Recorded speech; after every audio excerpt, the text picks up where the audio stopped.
지금 수술 중에 예상치 못한 상황이 발생했습니다. 간호사가 급하게 수술실 문을 열고 뛰어나왔습니다. 순자는 다리에서 힘이 빠져 그대로 주저앉았어요. 민석이, 우리 민석이. 잠시 후 태준이 땀에 젖은 모습으로 나왔습니다. 지금 심장이 위험한 상황입니다. 미정이가 비명을 질렀어요. 심장이요? 그럼 민석이가 죽을 수도. 지금 모든 의료진이 최선을 다하고 있습니다. 저를 믿어주세요. 순자의 귓가에 그 말이 울렸어요. 40년 전에도 나를 믿어라고 했던 그 사람. 정말 살릴 수 있으세요? 순자의 떨리는 물음. 제가 꼭 살려내겠습니다. 태준의 눈빛에 40년의 빚을 갚겠다는 의지가 담겼습니다. 손주의 생명을 책임진 이 의사, 그리고 순자 할머니 사이에는 도대체 어떤 과거가 숨겨져 있을까요? 40년 전 두 사람 사이에 무슨 일이 있었던 걸까요? 이 가슴 아픈 이야기가 궁금하시다면 구독과 좋아요 버튼을 눌러주세요. 여러분의 작은 관심이 더 좋은 이야기를 만드는 힘이 됩니다. 그럼 지금부터 순자 할머니의 이야기 처음부터 함께 들어보시겠습니다. 서울 외곽 작은 단독주택 골목길. 아침 햇살이 낡은 기와 지붕 사이로 스며들며 하루를 깨웁니다. 순자는 새벽 5시면 어김없이 눈을 뜹니다. 올해로 65세, 주름진 손으로 이불을 개며 조용히 일어나죠. 벽에 걸린 시계가 똑딱똑딱 소리를 냅니다. 남편이 40년 전 결혼 선물로 사준 그 시계예요. 바늘이 조금 휘어있지만 아직도 정확하게 시간을 알려줍니다. 순자는 시계를 바라보며 잠시 남편을 떠올려요. 그이가 세상을 떠난 지 벌써 12년이 지났지만 여전히 그의 빈자리가 크게 느껴집니다. 침실 한 구석에는 낡은 화장대가 놓여 있어요. 거울 앞에 놓인 작은 액자 속 젊은 시절의 순자가 환하게 웃고 있습니다. 25살 꽃 같던 그 시절이죠. 하지만 순자는 그 사진을 오래 바라보지 않습니다.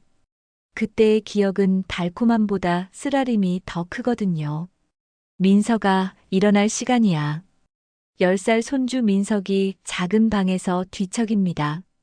순자는 부엌으로 향해 가스레인지에 불을 켭니다. 된장찌개 끓는 소리가 고요한 아침을 깨우죠. 냉장고 문을 열어보니 반찬통이 몇 개 보입니다. 어제 딸 미정이 퇴근길에 사다 준 김치와 멸치볶음이 전부네요. 순자는 쌀을 씻으며 창밖을 바라봅니다.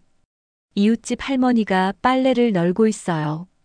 서로 눈이 마주치자 가볍게 고개를 끄덕입니다. 말 한마디 없어도 통하는 사이죠. 순자네 집은 이 동네에서도 가장 오래된 집 중 하나입니다. 재개발 이야기가 나온 지도 몇 년이 됐지만 아직 확정된 건 없어요. 부엌 한 구석에는 낡은 밥솥이 놓여 있습니다.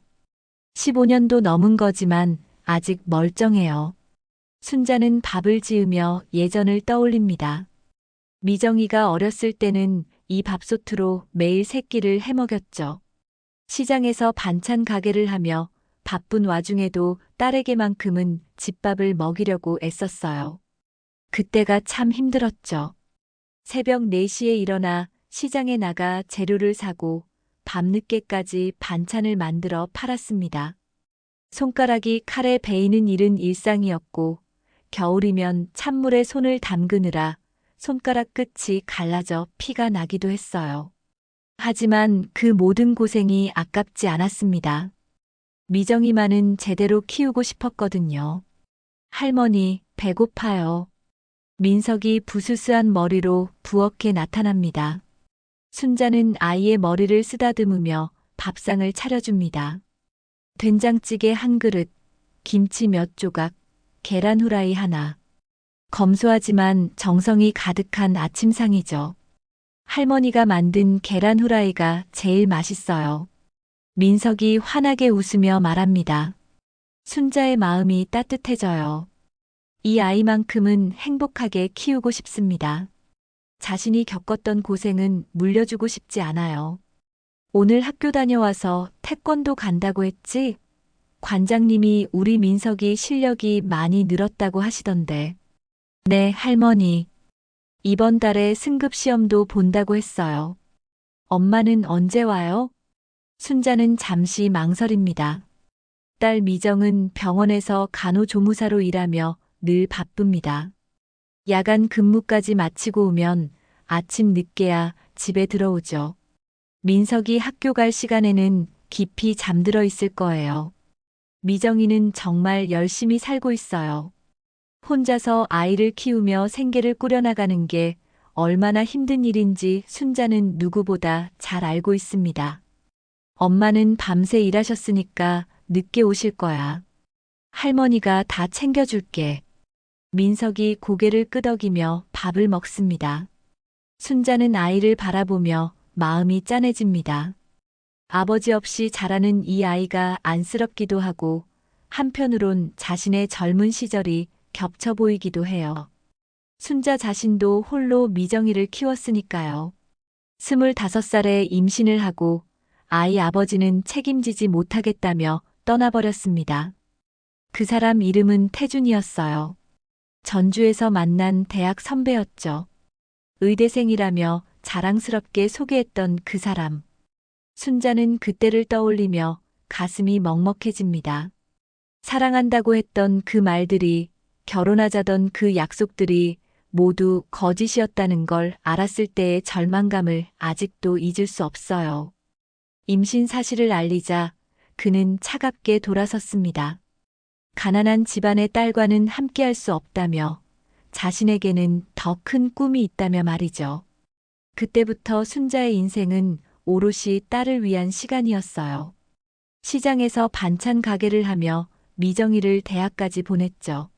손가락에 상처가 나도 새벽부터 밤늦게까지 일을 해도 딸만은 제대로 키우겠다는 일념으로 버텨왔습니다.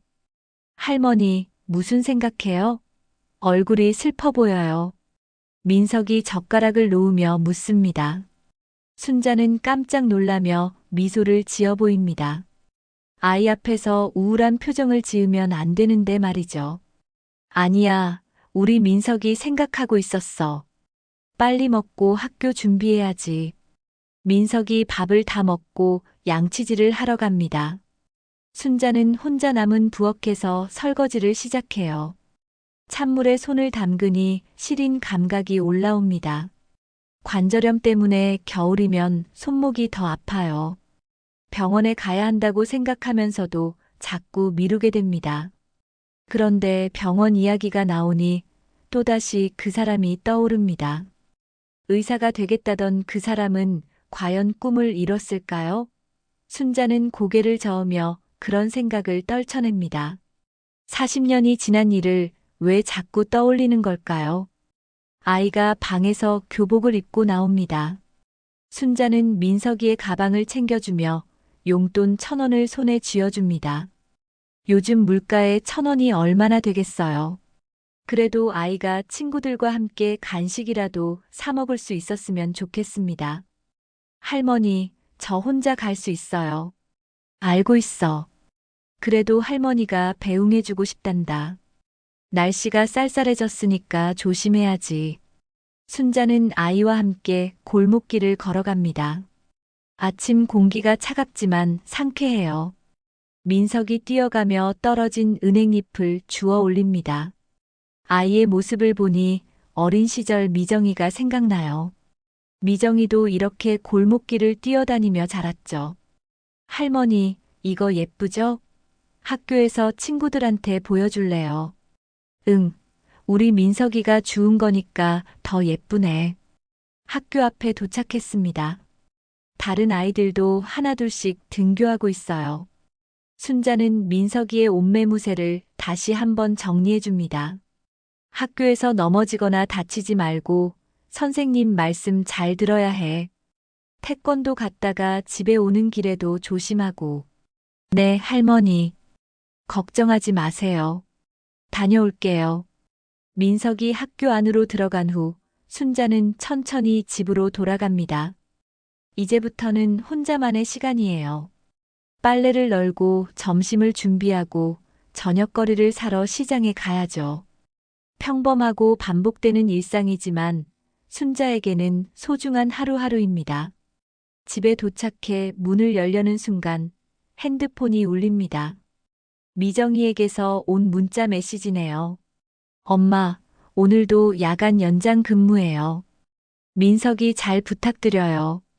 순자는 한숨을 쉬며 핸드폰을 주머니에 넣습니다. 딸의 고생이 마음 아프지만 어쩔 수 없는 현실이죠. 순자는 빈집 안을 바라보며 조용히 중얼거립니다. 오늘도 우리끼리 잘 지내보자. 오후 3시 순자는 시장에서 돌아와 저녁 준비를 하고 있었습니다. 무릎이 시큰거렸지만 민석이가 좋아하는 닭볶음탕을 만들어주고 싶었어요. 아이가 태권도를 마치고 집에 오면 배가 고플 테니까요.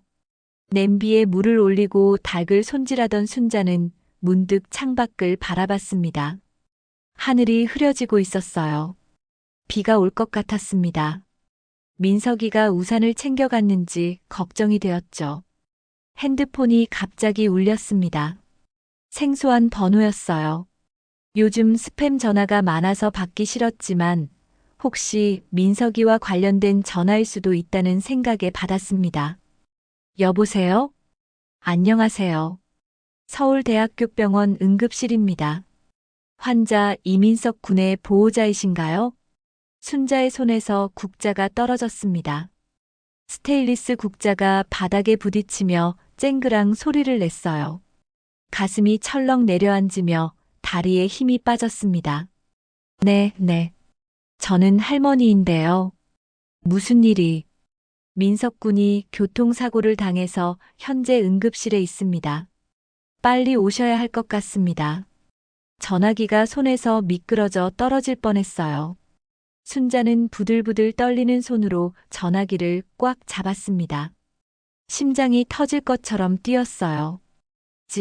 지금 어떤 상태인가요? 많이 다쳤나요? 의식은 있나요? 자세한 상황은 오셔서 설명드리겠습니다. 보호자분이 빨리 와주셔야 합니다. 전화가 끊어졌습니다.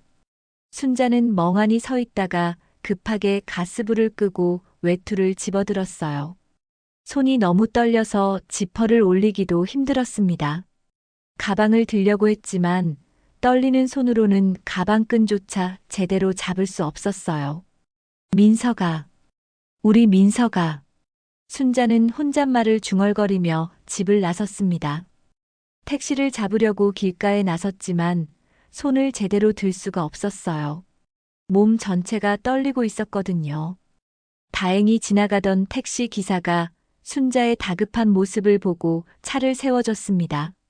서울대학교병원 응급실로 가주세요. 빨리 가주세요. 할머니, 무슨 일이신가요?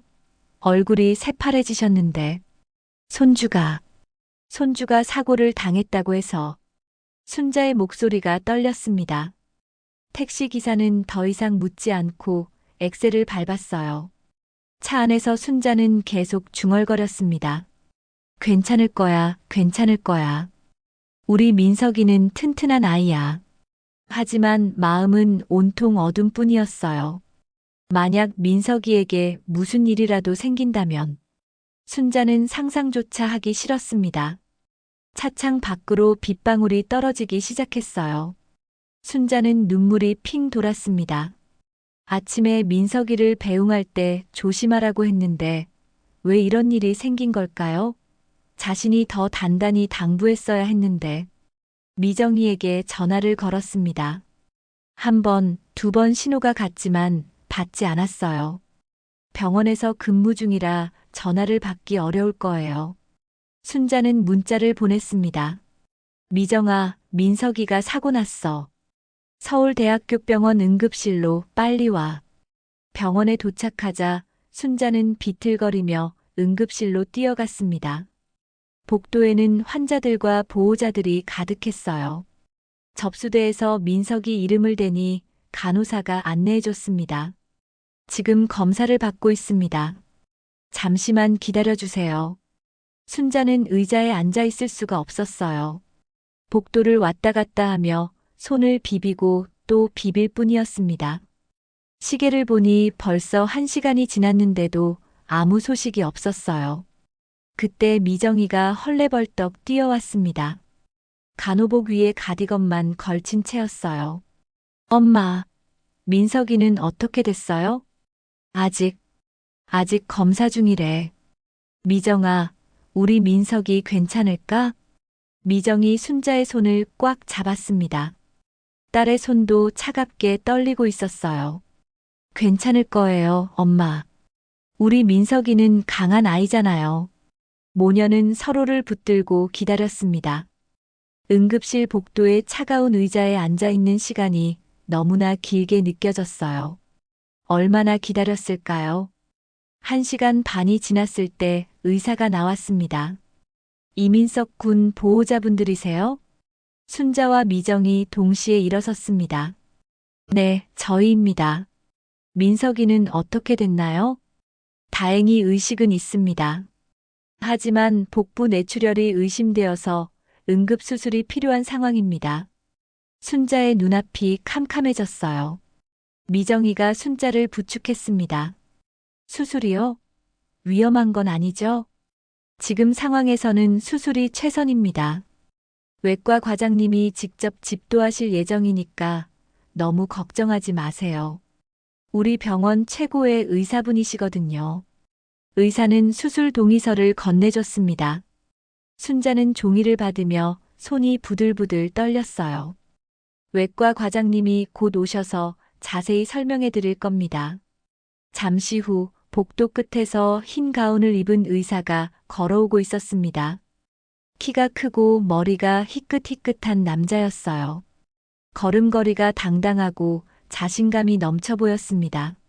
순자는 무심코 그 의사를 바라봤다가 깜짝 놀랐습니다. 저 사람. 그 의사가 가까이 다가올수록 순자의 가슴이 두근거렸어요. 설마 그럴 리가. 하지만 그 눈빛은, 그 얼굴은 분명히 40년이 지났지만 순자는 그 사람을 알아볼 수 있었어요. 안녕하세요. 외과 과장 한태준입니다. 순자의 입에서 작은 비명이 터져 나왔습니다. 미정이 깜짝 놀라며 순자를 바라봤어요. 엄마, 괜찮으세요? 태준도 순자를 바라보며 잠시 멈칫했습니다. 그의 눈빛이 흔들렸어요. 처음엔 확신이 서지 않는 듯 했지만 순자의 얼굴을 자세히 들여다보더니 입술이 약간 벌어졌습니다. 혹시 순자 씨? 순자는 아무 말도 할 수 없었습니다. 목이 메어서 소리가 나오지 않았어요. 40년 전 자신을 버리고 떠났던 그 남자가 지금 손주의 생명을 책임져야 하는 의사로 눈앞에 서 있다니. 이런 일이 있을 수 있을까요? 엄마, 이분을 아세요? 미정의 물음에 순자는 대답할 수 없었어요.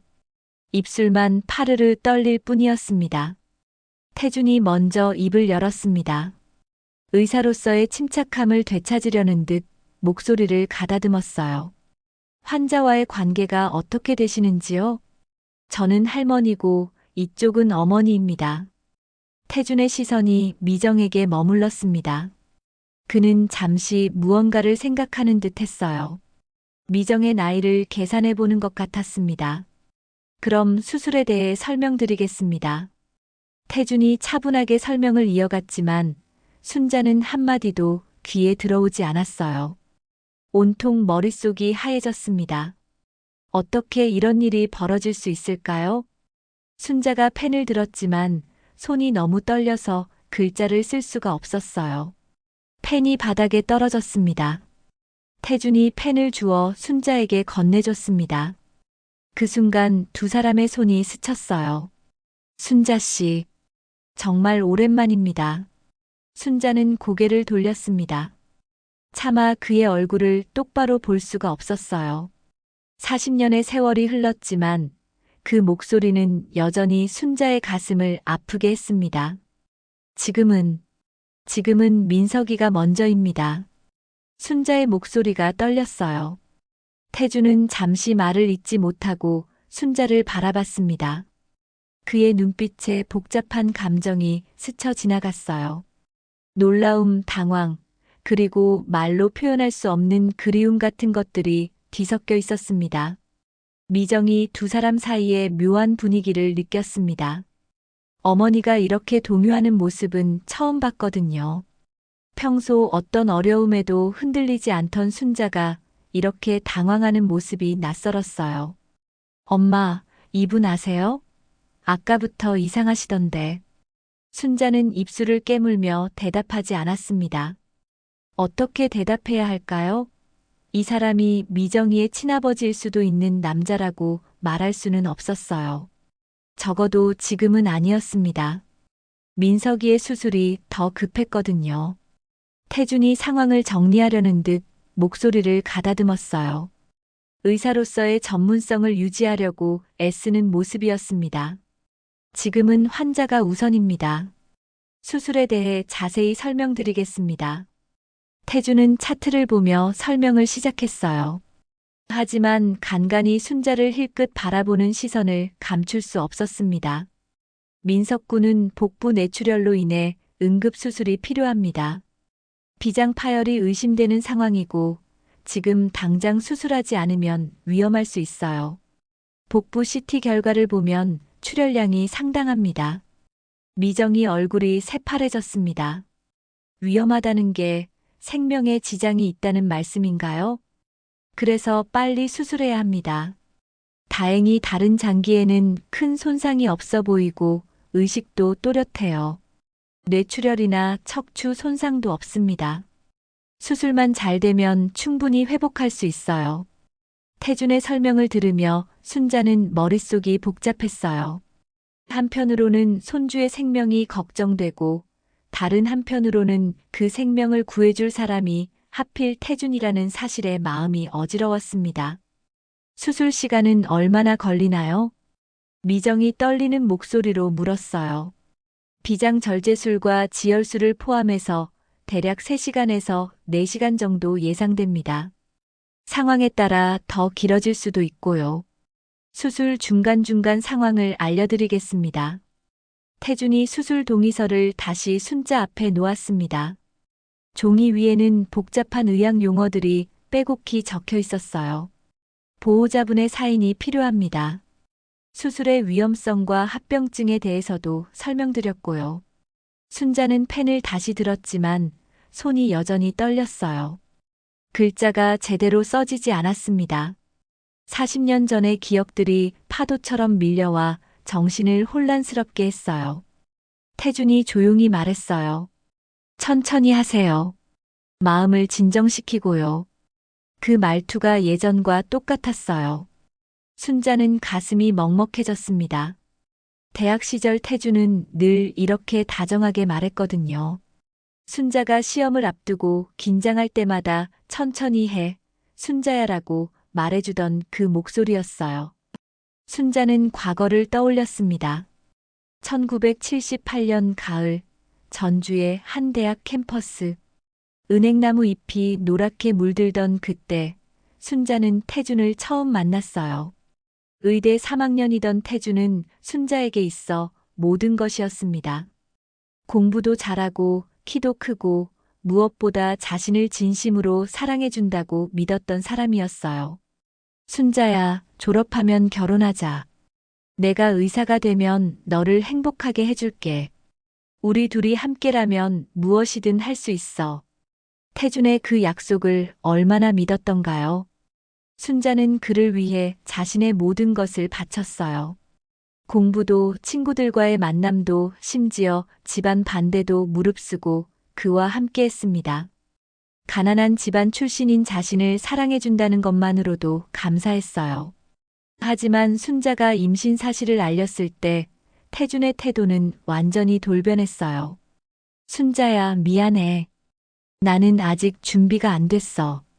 집안에서도 반대하고, 의사가 되려면 더 공부해야 하고, 그리고 며칠 후 태준은 서울로 떠났습니다. 의대 본과 진학을 위해서라고 했지만 사실은 순자를 피해서였죠. 그 후로 연락이 끊어졌고 순자는 혼자 미정이를 낳아 키워야 했어요. 엄마, 괜찮으세요? 얼굴이 너무 창백해요. 미정이의 목소리에 순자는 현실로 돌아왔습니다. 눈가에 눈물이 맺혀 있었어요. 괜찮아. 그냥 민석이가 걱정돼서. 순자는 간신히 동의서에 사인을 마쳤습니다. 삐뚤빼뚤한 글씨였지만 어쨌든 완성했어요. 펜을 놓는 순간 손에서 힘이 빠졌습니다. 태준이 서류를 받아들며 말했어요. 최선을 다하겠습니다. 정말로 최선을 다하겠습니다. 그 말이 단순히 의사로서의 약속인지 아니면 다른 의미가 담긴 건지 순자는 알 수 없었어요. 하지만 그의 목소리에 평소보다 더 간절함이 담겨 있다는 건 느낄 수 있었습니다. 그런데 태준이 잠시 망설이더니 조심스럽게 미정에게 물었습니다. 실례지만 따님 연세가 어떻게 되시나요? 환자의 유전적 요인을 파악하기 위해서. 갑작스러운 질문에 미정이 당황했어요. 40살입니다만 그게 수술과 관련이 있나요? 태준의 눈빛이 흔들렸어요. 순자도 그 의미를 알 수 있었습니다. 40살이라면 자신이 태준을 만났던 시기와 정확히 맞아떨어지거든요. 태준의 표정에서 복잡한 감정을 읽을 수 있었어요. 혹시 아버지는 어떤 분이신지. 의사 선생님, 지금 그런 얘기가 중요한가요? 순자가 날카롭게 말을 끊었어요. 목소리에 경계심이 드러났습니다. 태준은 더 이상 묻지 않았어요. 죄송합니다. 그럼 수술 준비를 하겠습니다. 수술팀 브리핑이 있어서요. 태준이 수술실로 향하려는 순간 순자가 작은 목소리로 말했어요.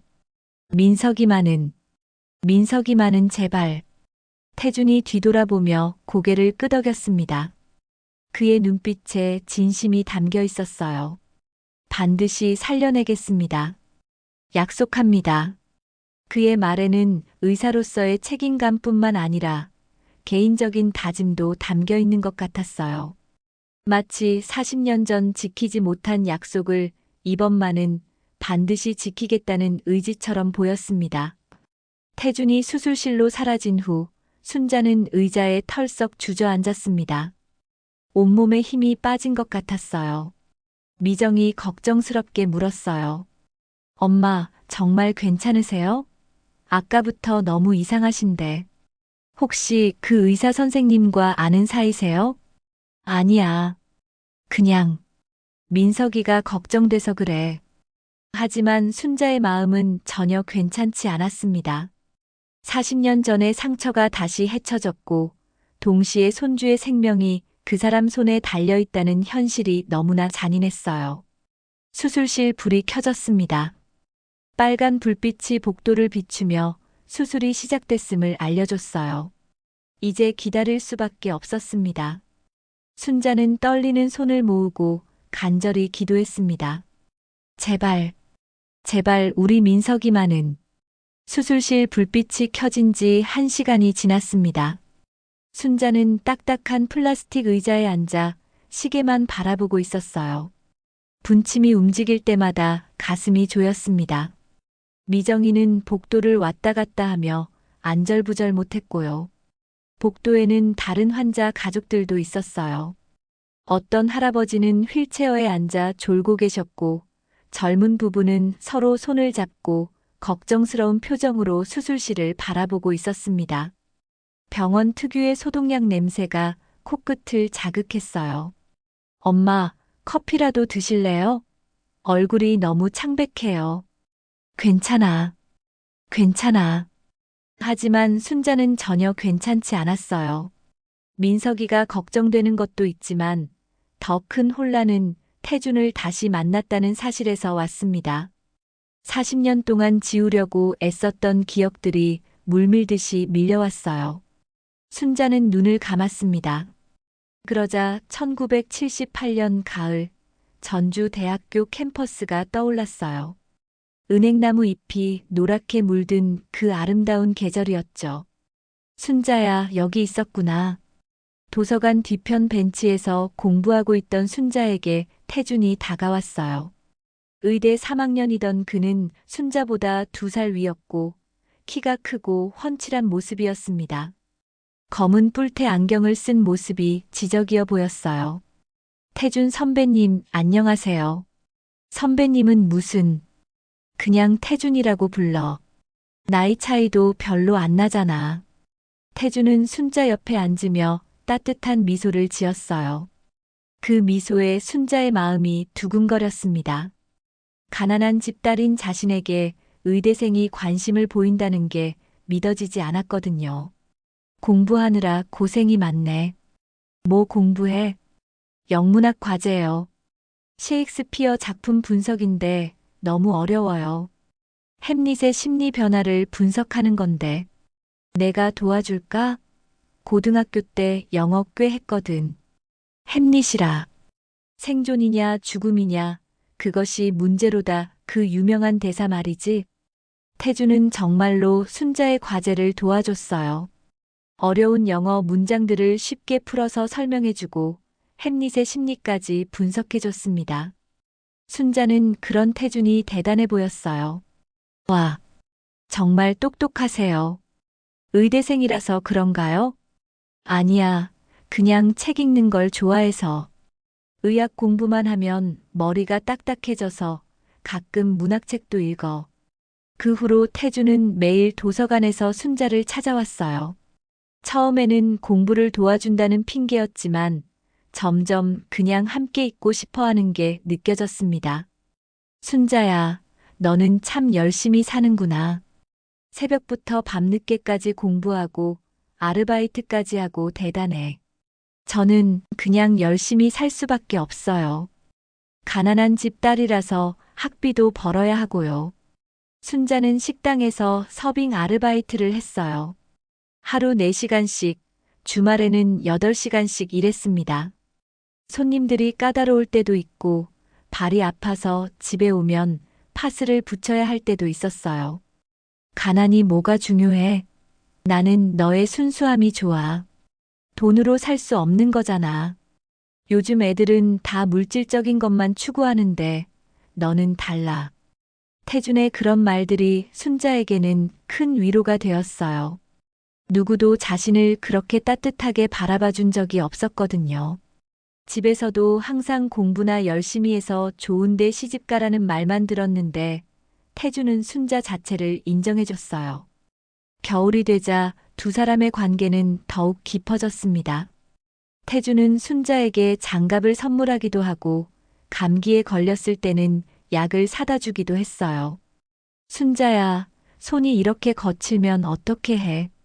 아르바이트 때문에 상처도 났네. 괜찮아요. 일하다 보면 당연한 거예요. 당연하지 않아. 이 예쁜 손이 상처받으면 안 되는데. 태준이 순자의 손을 잡고 상처난 부분을 조심스럽게 만졌어요. 그 순간 순자의 가슴이 뛰었습니다. 12월 어느 눈 내리는 날, 태준이 순자에게 고백했어요. 순자야, 나는 너를 좋아해. 아니, 사랑해. 나와 사귀어 줄래? 캠퍼스에 눈이 하얗게 쌓여 있었어요. 가로등 불빛이 눈송이를 비추며 반짝이고 있었습니다. 저 같은 사람을, 너 같은 사람이라니. 너는 내가 만난 사람 중에 가장 소중한 사람이야. 가장 순수하고 가장 열심히 살고 가장 아름다운 사람. 순자는 얼굴이 빨개져서 대답을 못했어요. 꿈만 같았습니다. 그렇게 두 사람은 연인이 되었어요. 태준은 순자에게 정말 잘해줬습니다. 추운 겨울날에는 핫팩을 손에 쥐어주고 순자가 아플 때는 병원에 데려가기도 했어요. 어느 날 순자가 독감에 걸려 열이 심하게 났어요. 태준은 밤새 순자를 돌봐줬습니다. 태준 선배님 고마워요. 선배님 덕분에 제가 이렇게 행복할 수 있어요. 앞으로도 계속 행복하게 해줄게. 우리 졸업하면 결혼하자. 내가 의사 되면 작은 집이라도 마련해서 너랑 살고 싶어. 결혼. 그 말에 순자의 가슴이 뛰었어요. 태준과 함께라면 정말 행복할 수 있을 것 같았습니다. 봄이 되자 두 사람은 더욱 가까워졌어요. 순자야, 우리 애 낳으면 뭐라고 이름 지을까? 벌써 그런 생각까지 하세요? 응, 아들이면 준호, 딸이면 미정이 어째? 미정은 아름다울 미의 바를 정이니까 아름답고 바른 아이로 자라라는 뜻이야. 그때는 그런 대화가 그저 달콤한 상상일 뿐이었어요. 순자는 태준과의 미래가 정말 현실이 될 줄 알았습니다. 하지만 1979년 여름 모든 것이 바뀌었어요. 순자가 임신 사실을 알게 된 거예요. 태준 선배님, 저 선배님께 할 말이 있어요. 도서관 앞 벤치에서 순자가 떨리는 목소리로 말했습니다. 무슨 말? 저 임신한 것 같아요. 태준의 얼굴이 순간 굳어졌어요. 기쁨이라는 감정은 전혀 보이지 않고 당황과 두려움만이 가득했습니다. 정말? 확실해? 병원에서 확인했어요. 2달 됐다고 하네요. 태준은 한동안 아무 말도 하지 않았어요. 그 침묵이 순자에게는 큰 불안감을 주었습니다. 선배님 괜찮으시죠? 우리 결혼 얘기도 했었잖아요. 미정이라고 이름도 지어놨잖아요. 아, 그래, 그렇지. 하지만 좀 갑작스럽네. 내가 아직 학생이고. 그날 이후 태준의 태도가 확연히 달라졌어요. 만나는 횟수도 줄어들고 만나도 예전 같은 따뜻함이 사라졌습니다. 선배님, 요즘 왜 이러세요? 저 때문에 부담스러우신가요? 아니야, 그냥 공부가 너무 바빠서. 의대 공부가 생각보다 어려워. 하지만 순자는 느낄 수 있었어요. 태준이 자신을 피하고 있다는 것을. 전화도 잘 받지 않고 약속도 자주 취소했습니다. 결정적인 순간은 8월 말에 왔습니다. 태준이 순자를 따로 불러냈어요. 순자야, 미안해. 정말 미안해. 캠퍼스 뒷산 벤치에서 태준이 고개를 숙이며 말했어요. 무슨 말씀이세요? 갑자기 왜 그러세요? 나는 아직 준비가 안 됐어. 집안에서도 반대하고 아버지가 내 미래를 다 계획해놨어. 순자의 세상이 무너지기 시작했어요. 엄마, 괜찮으세요? 미정이의 목소리에 순자는 현실로 돌아왔습니다. 뺨에 눈물이 흐르고 있었어요. 엄마, 괜찮으세요? 눈물이. 미정이가 손수건을 건네줬어요. 순자는 얼른 눈물을 닦으며 고개를 저었습니다. 아니야, 괜찮아. 그냥 민석이가 너무 걱정돼서. 하지만 순자의 마음속은 온통 과거와 현재가 뒤섞여 혼란스러웠어요. 40년 전 자신을 버렸던 그 남자가 지금 손주의 생명을 책임지고 있다니. 운명의 장난 같았습니다. 수술실 불빛은 여전히 켜져 있었어요. 2시간이 지났습니다. 순자는 복도를 걸으며 창밖을 바라봤어요. 날이 어두워지고 있었습니다. 빗줄기가 창문을 두드리며 흘러내렸죠. 엄마, 앉아 계세요. 너무 오래 서 계시면 다리 아프실 텐데. 앉아 있으면 더 불안해서 그래. 순자의 머릿속은 복잡했어요. 태준을 믿어야 할까요? 의사로서의 그를 믿을 수 있을까요? 40년 전 약속을 저버렸던 그 사람이 이번에도 자신을 실망시키지는 않을까요? 그때 수술실 문이 열렸습니다. 간호사가 급하게 뛰어나왔어요. 순자와 미정이 동시에 달려갔습니다. 무슨 일이에요? 민석이가 어떻게 됐어요?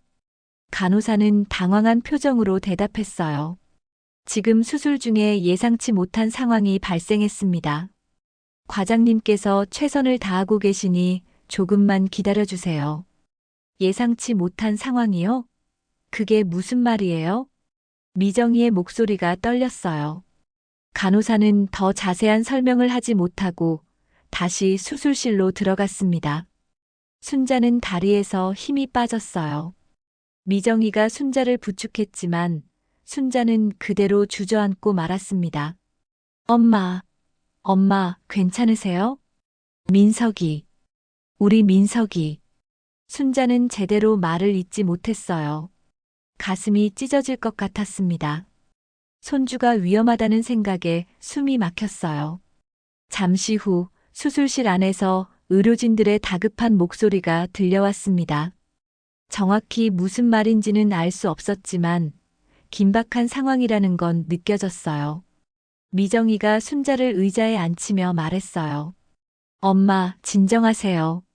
민석이는 괜찮을 거예요. 의사 선생님이 최선을 다하신다고 했잖아요.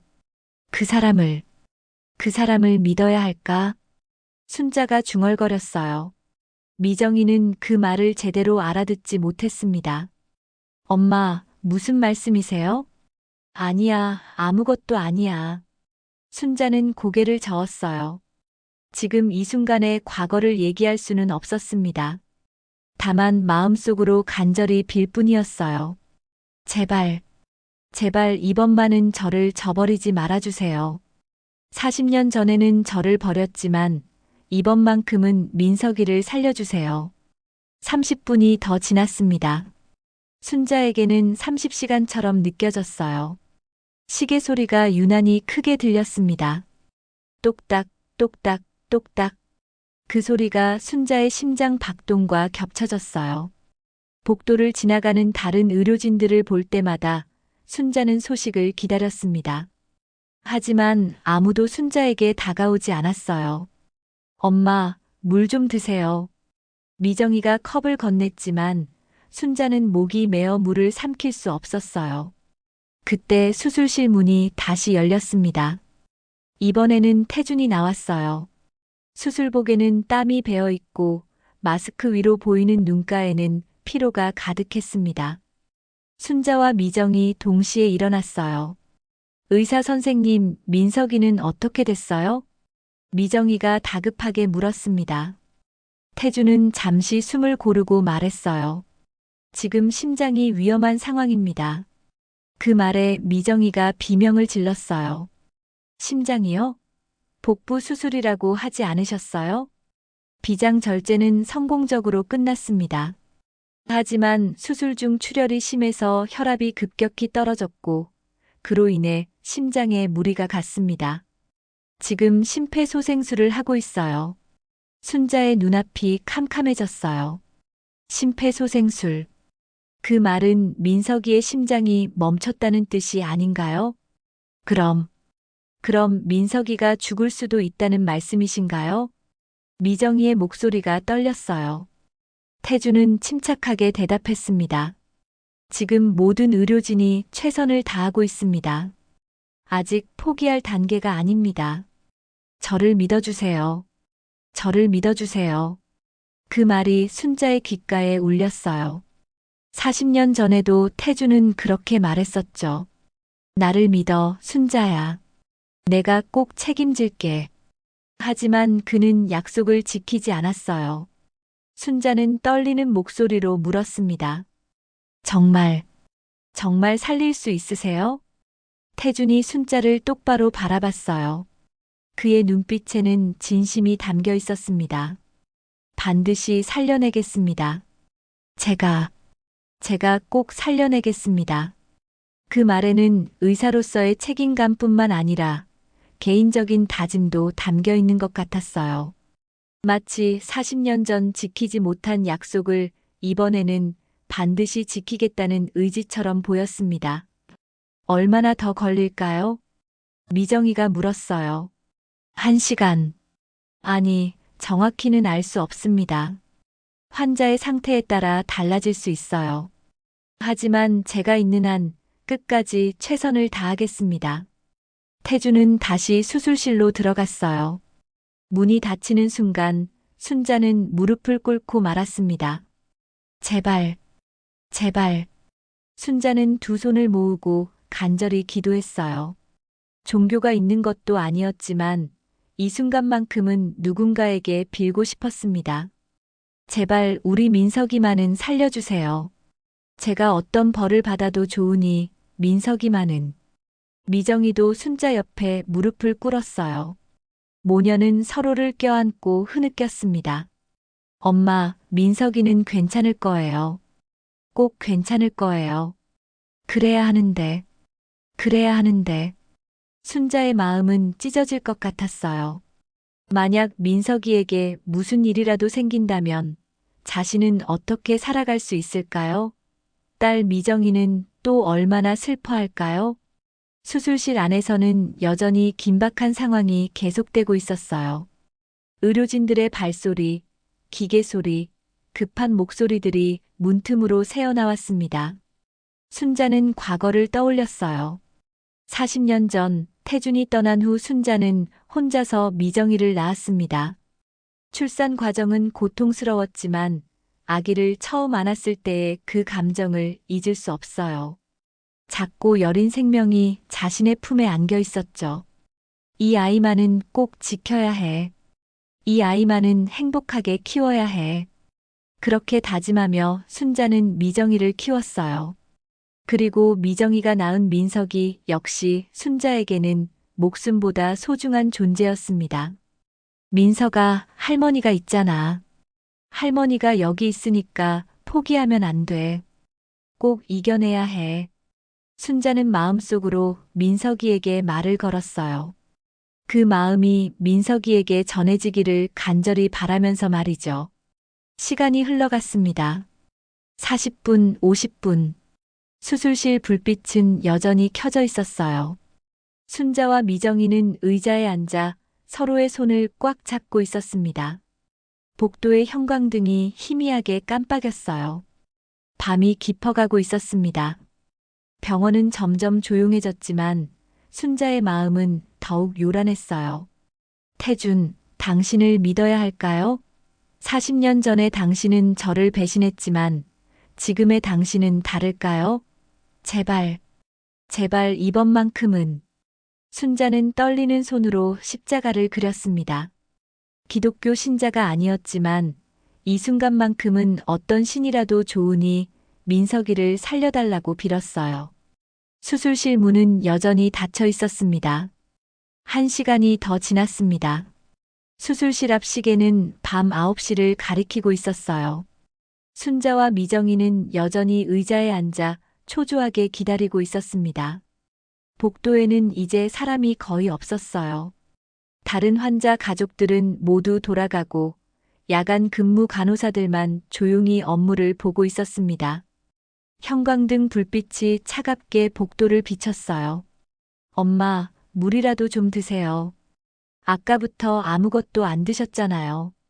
미정이가 자판기에서 뽑아온 물을 건넸습니다. 순자는 기계적으로 물병을 받아들었지만 마시지는 않았어요. 목구멍이 막힌 것 같아서 아무것도 넘어가지 않았습니다. 그때 수술실 문이 열렸습니다. 태준이 나왔어요. 이번에는 마스크를 벗고 있었습니다. 순자와 미정이 동시에 벌떡 일어났어요. 태준의 얼굴에는 피로가 가득했지만 입가에 작은 미소가 번졌습니다. 수술, 성공했습니다. 그 말에 미정이가 주저앉으며 울음을 터뜨렸어요. 정말요? 정말 민석이가 괜찮아요? 네, 심장도 안정을 되찾았고 출혈도 완전히 멈췄습니다. 위험한 고비는 넘겼어요. 순자는 그 자리에 서서 말을 잇지 못했어요. 눈물이 주르르 흘러내렸습니다. 안도의 눈물이었지만 동시에 복잡한 감정이 뒤섞인 눈물이기도 했어요. 곧 회복실로 옮겨질 겁니다. 마취에서 깨어나면 보호자분들이 들어가실 수 있어요. 태준이 차분하게 설명했습니다. 의사로서 냉정함을 유지하고 있었지만 그의 눈빛에는 안도감이 역력했어요. 의사 선생님 정말 감사합니다. 미정이가 허리를 굽혀 인사했습니다. 태준은 고개를 저었어요. 제 일을 했을 뿐입니다. 민석 군이 강한 아이라서 이겨낼 수 있었어요. 태준의 시선이 순자에게로 향했습니다. 순자는 그의 눈을 마주칠 수 없었어요. 너무나 복잡한 감정이 가슴속을 휘저었습니다. 고마움, 안도감, 그리고 40년 전부터 쌓여온 원망이 한꺼번에 밀려왔어요. 순자 씨. 태준이 조용히 불렀습니다. 순자는 고개를 들었어요. 잠시 따로 얘기 좀 할 수 있을까요? 미정이가 두 사람을 번갈아 보며 의아해했어요. 엄마, 이 의사 선생님을 정말 아세요? 순자는 대답하지 못했습니다. 태준이 먼저 입을 열었어요. 오래전에 알던 사이입니다. 잠깐만 얘기 좀 나누겠습니다. 태준은 순자를 복도 끝 상담실로 안내했어요. 문을 닫자 두 사람만의 공간이 되었습니다. 40년 만의 재회였어요. 한동안 침묵이 흘렀습니다. 태준이 먼저 입을 열었어요. 순자 씨, 정말 오랜만입니다. 그러게요. 40년이 넘었네요. 순자의 목소리는 차갑게 가라앉아 있었어요. 그동안 어떻게 지내셨어요? 보시는 대로요. 별로 잘 살지는 못했죠. 태준은 고개를 숙였습니다. 미안합니다. 정말 미안합니다. 지금 와서 미안하다는 말이 무슨 소용인가요? 순자의 목소리가 떨렸어요. 40년 동안 억눌러왔던 감정이 터져 나오려고 했습니다. 그때 제가 너무 비겁했습니다. 집안의 압박도 있었고 제 자신도 겁이 났어요. 의대생이라는 신분을 지켜야 한다는 압박감에. 그래서 저를 버렸군요. 뱃속에 아이까지 있었는데. 태준의 얼굴이 일그러졌습니다. 미정 씨가 제 딸인가요? 순자는 잠시 말을 잇지 못했어요. 40년 동안 혼자 짊어져온 비밀이었습니다. 그게 지금 중요한가요? 중요합니다. 수술 중에 민석 군의 혈액형을 확인했는데 특이한 혈액형이더군요. 저와 같은 혈액형이었어요. 그리고 미정 씨 나이를 계산해 보니 태준의 목소리가 떨렸어요. 순자 씨, 제발 말씀해 주세요. 미정 씨가 제 딸이 맞나요? 순자는 눈을 감았습니다. 더 이상 숨길 수 없다는 걸 알았어요. 그래요. 미정이는 선배님의 딸이에요. 태준이 벽에 기대며 주저앉았어요. 충격을 받은 표정이었습니다. 그럼 제가 40년 동안 제 딸이 있다는 것도 모르고 선배님은 떠났잖아요. 아무 연락도 없이 말이에요. 저는 혼자서 아이를 낳아야 했어요. 순자의 목소리가 격해졌습니다. 40년 동안 참아왔던 울분이 터져 나왔어요. 선배님이 떠난 그날부터 제 인생은 지옥이었어요. 집에서 쫓겨나고 친구들에게 손가락질 받고 혼자서 출산하고 혼자서 아이를 키웠어요. 밥도 제대로 못 먹으면서 아이 분유 사느라 시장에서 새벽부터 밤늦게까지 일했어요. 태준은 얼굴을 손으로 가렸습니다. 그의 어깨가 떨리고 있었어요. 몰랐습니다. 정말 몰랐어요. 몰랐다고요? 알려고 하지 않으셨잖아요. 편지도 보냈고 전화도 했지만 선배님은 한 번도 받지 않으셨어요. 집에서 모든 연락을 차단했습니다. 아버지가 제 모든 것을 통제했어요. 순자 씨가 보낸 편지도 전화도 제게 전달되지 않았습니다. 순자는 비웃었어요. 그럼 그게 변명이 되나요? 정말 저를 사랑했다면, 정말 찾고 싶었다면 방법이 있었을 거예요. 태준은 아무 말도 할 수 없었습니다. 순자의 말이 모두 맞았거든요. 그래요, 제가 비겁했습니다. 제가 잘못했어요. 평생 용서받을 수 없는 짓을 했습니다. 태준이 무릎을 꿇었어요. 의사로서의 위엄도 나이 든 남자의 자존심도 모두 내려놓은 채였습니다. 순자 씨, 미정 씨에게 제가 아버지라고 말씀해 주실 수 있나요? 순자는 고개를 저었어요. 그건 미정이가 결정할 일이에요. 저는 강요할 수 없어요. 그럼 제가 직접. 안 돼요. 순자가 단호하게 말했습니다. 아직은 안 돼요. 민석이가 회복하는 게 먼저예요. 미정이한테 충격을 줄 수는 없어요. 태주는 고개를 끄덕였어요. 알겠습니다. 순자 씨가 원하실 때 말씀해 주세요. 두 사람은 한동안 말없이 서 있었어요. 40년의 세월이 두 사람 사이를 가로막고 있었습니다. 그런데 태준이 조심스럽게 말을 꺼냈어요. 순자 씨는 결혼은 하셨나요? 했었어요. 미정이가 5살 때 재혼했죠.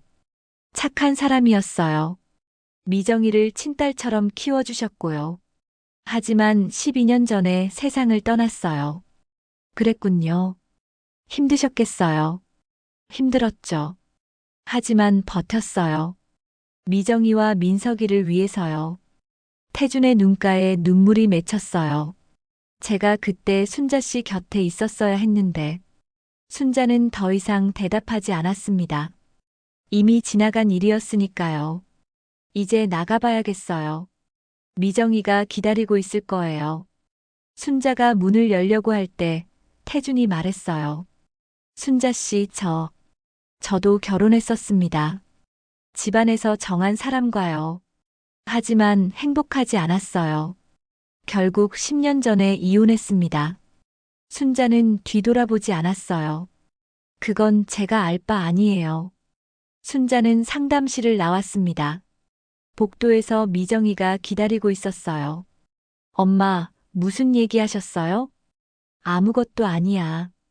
그냥 옛날 얘기 좀 했어. 순자는 미정이의 손을 잡았습니다.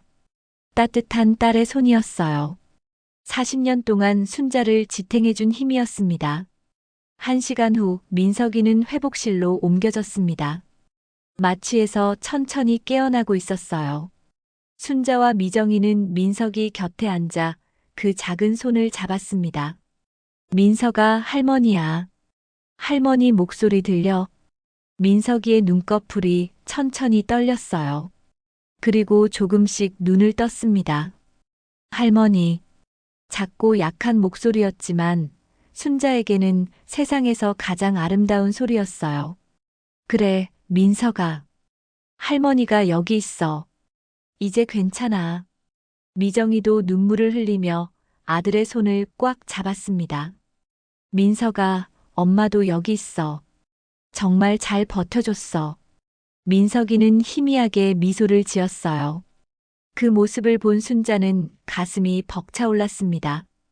살아있다는 것, 숨을 쉬고 있다는 것이 얼마나 감사한 일인지 새삼 깨달았어요. 잠시 후 간호사가 들어와 민석이의 상태를 확인했습니다. 생체 징후가 안정적이네요. 회복이 빠른 편입니다. 정말 다행이에요. 감사합니다. 미정이가 허리를 굽혀 인사했어요. 민석이는 다시 잠에 빠져들었습니다. 순자와 미정이는 조용히 회복실을 나왔어요. 복도에는 태준이 서 있었습니다. 민석군 상태는 어떻습니까? 깨어났어요. 의사 선생님 덕분입니다. 미정이가 대답했습니다. 태준은 안도의 한숨을 쉬었어요. 다행입니다. 내일부터는 일반 병실로 옮길 수 있을 겁니다. 정말 감사합니다. 선생님이 아니었으면. 미정이의 눈에 다시 눈물이 고였어요. 태준은 복잡한 표정으로 미정이를 바라봤습니다. 미정 씨. 태준이 조심스럽게 입을 열었어요. 제가 드릴 말씀이 있습니다. 순자의 얼굴이 굳어졌어요. 설마 지금 말하려는 건 아니겠죠? 순자는 고개를 저으며 태준을 말렸습니다. 의사 선생님, 지금은 아니에요. 하지만 태준은 이미 결심한 듯 했어요. 아닙니다. 더 이상 미룰 수 없습니다. 미정 씨는 알 권리가 있어요. 미정이는 두 사람을 번갈아 보며 당황했어요. 무슨 말씀이세요? 제가 뭘 알 권리가 있다는 거예요? 태준은 깊게 숨을 들이쉬고 말했습니다. 저는 당신의 아버지입니다. 시간이 멈춘 것 같았어요. 미정이는 믿을 수 없다는 표정으로 태준을 바라봤습니다. 네, 지금 무슨... 미정 씨, 40년 전 저는 당신 어머니를 만났습니다. 그리고 비겁하게도 책임을 지지 않고 떠났어요. 미정이의 얼굴이 창백해졌어요. 순자를 돌아봤지만 순자는 고개를 숙이고 있었습니다. 엄마, 이게 무슨 말이에요? 순자는 대답하지 못했어요. 미정이가 다시 태준을 향했습니다. 거짓말이죠? 제 아버지는 돌아가셨어요. 엄마가 재혼하신 분이. 그분은 당신의 양아버지였습니다. 하지만 생물학적 아버지는 저입니다. 태준의 목소리가 떨렸어요. 미정이는 벽에 기대며 주저앉았습니다. 충격이 너무 컸어요. 그럼 제가 40년 동안 아버지 없이 자란 건 제 잘못입니다. 모두 제 잘못이에요. 순자가 참지 못하고 소리쳤습니다. 지금 와서 아버지 행세라도 하겠다는 거예요? 40년 전 우리를 버려놓고. 순자의 목소리가 복도에 울려 퍼졌어요. 억눌렀던 감정이 터져나왔습니다. 선배님이 떠난 그날부터 저는 지옥 같은 삶을 살았어요. 혼자서 애를 낳고 혼자서 키우고 세상의 손가락질을 받으면서 말이에요. 태준은 고개를 숙였어요. 알고 있습니다. 제가 얼마나 큰 죄를 지었는지 알고 있다고요? 선배님은 아무것도 몰라요. 순자의 눈에서 눈물이 흘러내렸어요. 제가 출산할 때 얼마나 무서웠는지, 아이 분유 쌀 돈이 없어서 얼마나 굶었는지, 미정이가 학교에서 놀림받을 때 얼마나 가슴이 아팠는지. 선배님은 아무것도 몰라요. 미정이도 눈물을 터뜨렸습니다. 엄마가 그렇게 힘들었어요? 저는 몰랐어요. 미정아, 미안해. 엄마가 미안해. 순자가 미정이를 껴안았어요. 모녀는 서로를 껴안고 울었습니다. 태준은 그 모습을 바라보며 무릎을 꿇었습니다. 68세의 노의사가 외과 과장이라는 지위도 모두 내려놓고 바닥에 무릎을 꿇었어요. 미안합니다. 정말 미안합니다. 태준의 목소리가 떨렸어요. 내가 젊은 날 비겁했습니다. 내 자신의 미래만 생각하고 집안의 압박에 굴복해서 가장 소중한 사람들을 버렸어요. 태준의 눈에서도 눈물이 흘러내렸습니다. 하지만 이제라도 속죄하고 싶습니다. 손주 민석이에게, 그리고 순자 씨와 미정 씨 두 분에게. 미정이가 고개를 들었어요. 눈물로 범벅이 된 얼굴로 태준을 바라봤습니다. 속죄요? 40년을 혼자 살아온 엄마에게, 아버지 없이 자란 저에게 어떻게 속죄하실 건데요? 태준은 대답하지 못했어요. 미정이의 말이 맞았거든요. 이미 지나간 세월은 되돌릴 수 없었으니까요. 저는 당신을 아버지라고 부를 수 없어요. 제 아버지는 저를 키워주신 그분이에요. 비록 피는 안 섞였지만 저를 친딸처럼 사랑해주신 분이요. 태준은 고개를 끄덕였어요. 당연합니다. 당연히 그래야죠. 저는 그저 당신이 제 딸이라는 것을 알게 돼서 그것만으로도. 그만하세요. 미정이가 손을 들어 말을 막았어요. 지금은 민석이가 중요해요. 다른 얘기는 나중에 하죠. 미정이는 순자의 손을 잡고 회복실로 돌아갔습니다. 태준은 복도에 혼자 남겨졌어요. 수술실 앞 대기실은 깊은 침묵에 잠겼습니다. 태준은 벽에 기대서서 고개를 떨구고 있었어요. 40년 동안 마음 한구석에 묻어두었던 죄책감이 이제야 터져나온 것 같았습니다. 간호사들이 지나가며 태준을 이상하게 바라봤지만 태준은 신경 쓰지 않았어요. 지금은 그저 자신의 과거를 마주할 뿐이었습니다. 한참 후 태준은 천천히 자리에서 일어났어요. 회복실 창문을 통해 안을 들여다봤습니다. 순자와 미정이가 민석이 곁에 앉아 있었어요. 세 사람의 모습이 따뜻해 보였습니다. 내가 있을 자리는 저기가 아니구나. 태준은 쓸쓸하게 미소 지으며 복도를 걸어갔습니다. 자신이 저지른 죄의 대가를 이제야 제대로 깨닫게 된 거였어요. 밤은 깊어가고 있었습니다. 병원 복도의 불빛만이 외롭게 빛나고 있었어요. 태주는 자신의 진료실로 돌아가 의자에 앉았습니다. 책상 위에는 가족 사진이 한 장도 없었어요. 그저 의학 서적과 환자 차트만 가득했죠. 나는 무엇을 위해 살아왔나? 태주는 창밖을 바라보며 긴 한숨을 내쉬었습니다. 성공한 의사가 되었지만 인생에서 가장 소중한 것들은 모두 잃어버린 것 같았어요. 일주일이 지났습니다. 민석이는 빠르게 회복하고 있었어요. 일반 병실로 옮긴 지 나흘째, 아이는 이미 침대에 앉아 책을 읽을 수 있을 정도가 되었습니다. 할머니, 저 언제 퇴원해요? 친구들이 보고 싶어요. 곧이야, 곧. 의사 선생님이 며칠만 더 있으면 퇴원할 수 있다고 하셨어. 순자는 민석이의 머리를 쓰다듬으며 미소 지었어요. 이렇게 건강하게 웃고 있는 손주를 보니 가슴이 벅찼습니다. 매일 아침 태준이 회진을 돌았어요. 병실 문이 열리면 순자는 몸을 움츠렸지만 민석이를 위해 담담하게 대했습니다. 민석군, 오늘 컨디션은 어때요? 좋아요. 배도 안 아프고 밥도 잘 먹었어요. 잘했어요. 이대로만 회복하면 이번 주말에는 퇴원할 수 있을 거예요. 태주는 차트를 확인하며 말했습니다. 순자와 미정이를 바라볼 때마다 그의 눈빛에는 미안함이 가득했어요. 보호자분들, 잠시 복도에서 얘기 좀 할 수 있을까요? 순자와 미정이는 태준을 따라 복도로 나왔습니다. 태준이 조심스럽게 입을 열었어요. 민석군은 완전히 회복했습니다. 퇴원 후에는 한 달에 한 번씩 외래 진료만 받으면 돼요. 감사합니다, 의사 선생님.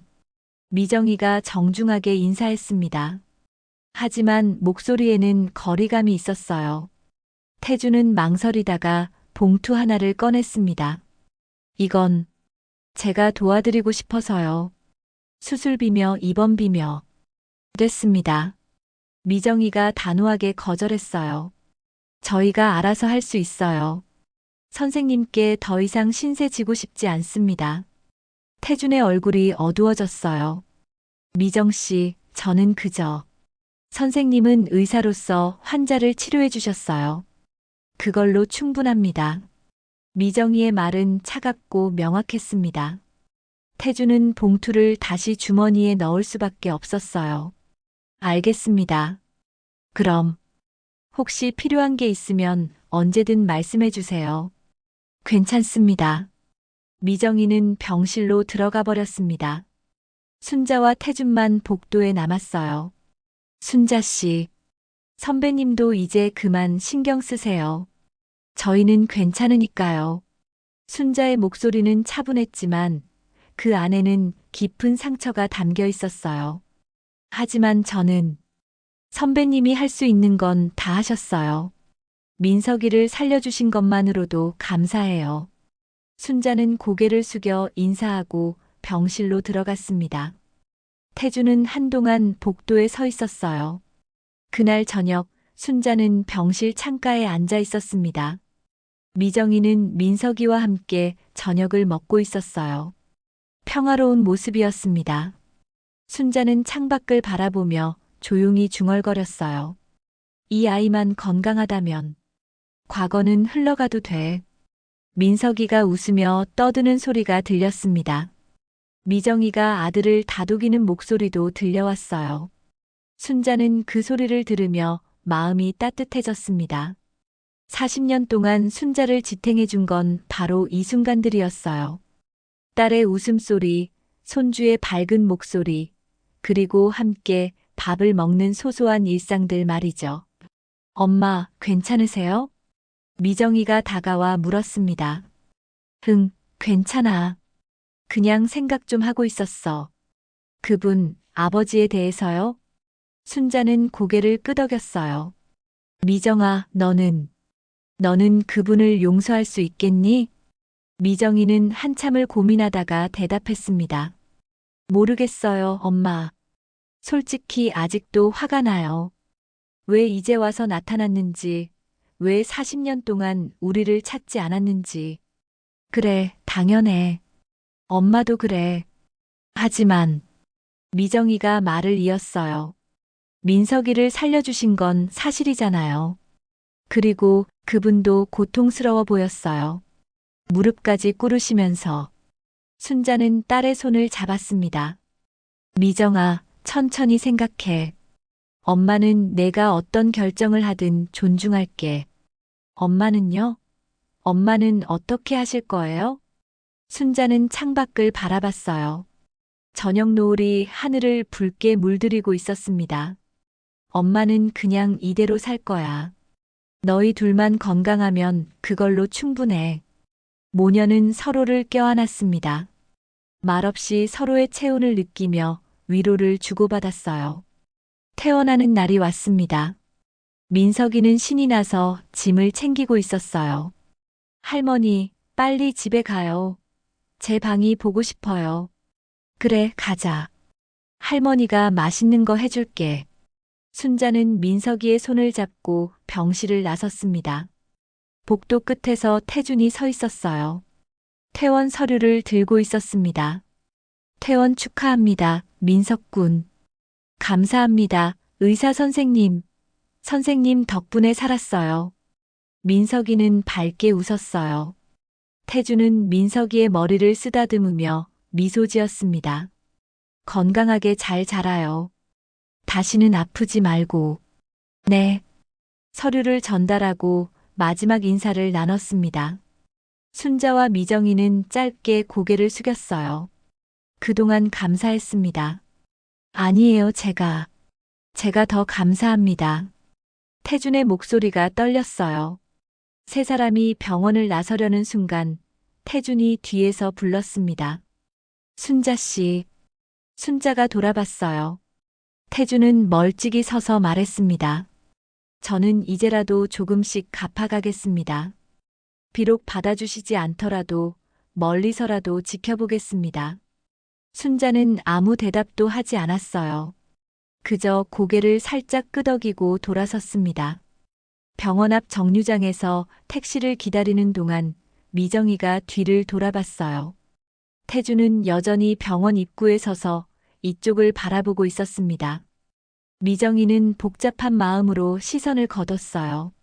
아버지라는 존재, 그리고 그와의 관계를 어떻게 정리해야 할지 아직 알 수 없었습니다.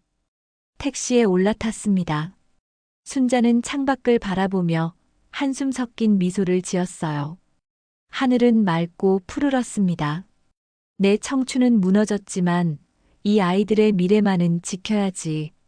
순자는 마음속으로 다짐했습니다. 과거는 이미 지나간 것이고 중요한 건 지금 이 순간이니까요. 할머니, 집에 가면 뭐 해줄 거예요? 민석이가 물었어요. 민석이가 좋아하는 닭볶음탕 해줄까? 와, 좋아요. 민석이가 환하게 웃었습니다. 그 웃음소리가 택시 안을 가득 채웠어요. 순자는 손주의 손을 꽉 잡았습니다. 따뜻하고 작은 손이었어요. 이 손을 놓지 않는 것, 이 아이들을 지키는 것, 그게 순자의 남은 인생이었습니다. 태주는 병원 입구에서 택시가 사라질 때까지 바라봤어요. 그리고 조용히 중얼거렸습니다. 미안합니다, 순자 씨. 그리고 감사합니다. 태주는 천천히 병원 안으로 들어갔습니다. 오늘도 그에게는 치료해야 할 환자들이 기다리고 있었어요. 비록 자신의 가족은 되찾지 못했지만 적어도 다른 사람들의 생명은 구할 수 있었습니다. 그것이 태준이 남은 인생을 살아가는 방법이었어요. 해가 저물고 있었습니다. 순자네 집에 불이 켜졌어요. 작지만 따뜻한 빛이었습니다. 그 안에서는 순자, 미정이, 민석이 세 사람이 함께 저녁을 먹고 있었어요. 웃음소리가, 대화소리가, 그리고 사랑이 집 안을 가득 채웠습니다. 그것이 순자가 40년 동안 지켜온 것이었고 앞으로도 지켜갈 것이었습니다. 순자 할머니의 이야기 어떠셨나요? 40년 전의 상처는 쉽게 아물지 않지만 그럼에도 삶은 계속됩니다. 순자가 지켜온 것은 원망이 아니라 사랑이었습니다. 딸과 손주를 향한 그 사랑 말이죠. 여러분께도 혹시 오래된 상처나 용서하기 힘든 기억이 있으신가요? 아니면 순자처럼 묵묵히 가족을 지켜온 시간들이 있으신가요? 댓글로 여러분의 이야기를 들려주세요. 여러분의 한마디 한마디가 저에게 큰 힘이 되고 다음 이야기를 만드는 원동력이 됩니다. 이 이야기가 마음에 와닿으셨다면 좋아요 버튼을 눌러주시고 구독 버튼을 눌러 앞으로 더 많은 감동적인 이야기를 함께 해주세요. 다음 이야기에서 또 만나 뵙겠습니다.